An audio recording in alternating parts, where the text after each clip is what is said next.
Personal study पर आप सभी का बहुत बहुत स्वागत है। आज हम भारतीय संविधान के एक बहुत ही खास और कह सकते हैं कि सबसे बुनियादी हिस्से यानी भाग 1 को समझने वाले हैं। ये वो हिस्सा है जो बताता है कि हमारा देश आखिर है क्या। तो चलिए बिना किसी देरी के शुरू करते हैं। तो एक सवाल से शुरुआत करते हैं।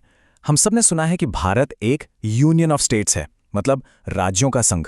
पर क्या कभी सोचा है कि इस छोटी सी लाइन का असल में मतलब क्या है?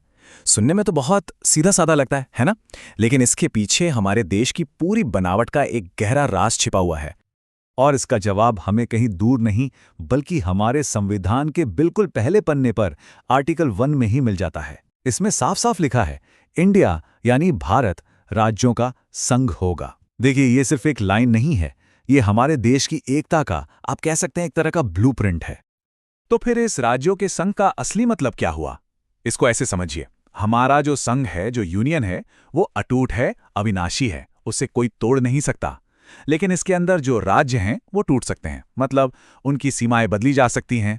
और सबसे सबसे जरूरी बात यह है कि किसी भी राज्य को देश से अलग होने का कोई अधिकार नहीं है। The union is indestructible.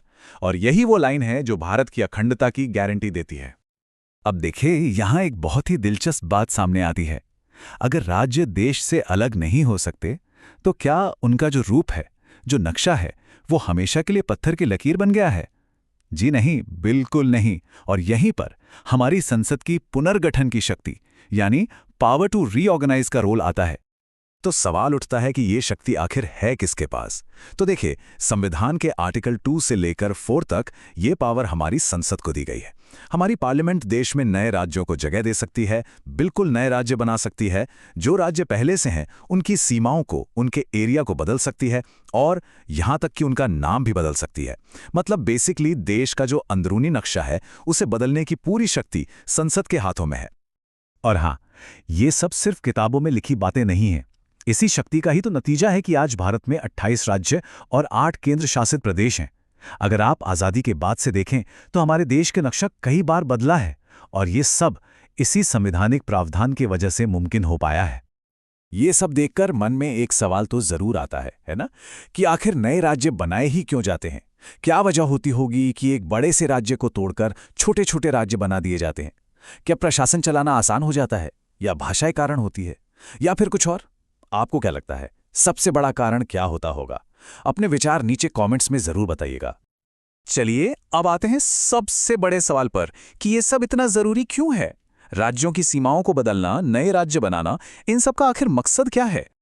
देखिए, इसका मकसद सिर्फ प्रशासनिक फेरबदल करना नहीं है।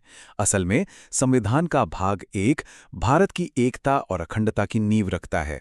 ये एक ऐसा फ्रेमवर्क बनाता है जहां देश की एकता सबसे ऊपर है, लेकिन साथ ही जरूरत के हिसाब से देश के अंदर बदलाव करने की गुंजाइश भी बनी रहती है। एक तरह का बेहतरीन संतुलन है ये। तो चलिए इस चर्चा को एक आखिरी सवाल के साथ रोकते हैं। भारत जैसा देश जहां इतनी भाषाएं, इतनी संस्कृतियां, इतनी विविधता है, वहां राज्यों का संघ होने का ये जो सिद्धांत है, ये इतना ज्यादा मायने क्यों रखता है? ये कैसे पक्का करता है कि हम सब अपनी अपनी पहचान के साथ भी एक मजबूत देश बनकर रहें? इस पर जरा सोचिएगा जरूर और अपने विचार हमारे साथ शेयर कीजिएगा। पर्सनल स्टडी के साथ संविधान के इस बेहद जरूरी हिस्से को समझने के लिए आपका बहुत बहुत धन्यवाद। उम्मीद है आज की इस बातचीत से आपको कुछ नया और दिलचस्प सीखने को मिला होगा। हमारे साथ ऐसे ही जुड़े रहिए।